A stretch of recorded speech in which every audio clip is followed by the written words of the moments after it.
Okay, now that we have the trailer, the old teardrop broken down, I want to go into what I feel is one of the most important phases is your design, coming up with what you want to actually build.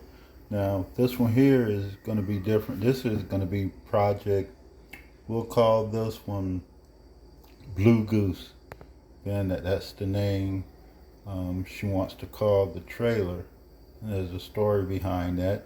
But anyway, mine is more straight across here. I was gonna go with a design like this, but on mine, but on the Blue Goose, I want to curve that front end, and I think instead of going straight across, I want to come up and bow it like the top of the teardrop. So also in the design, these are my walls. This is the floor plan.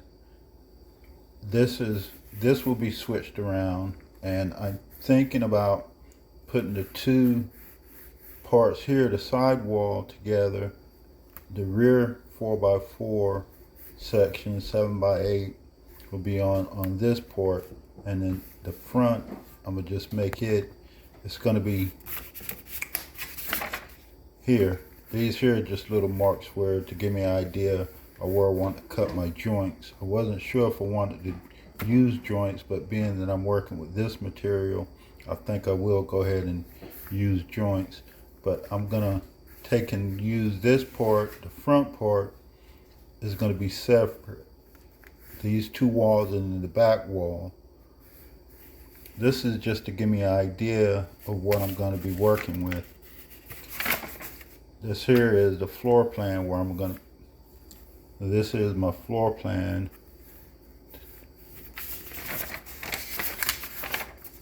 Pretty much the same. Kind of give me an idea of how I want to do the outside, the paint.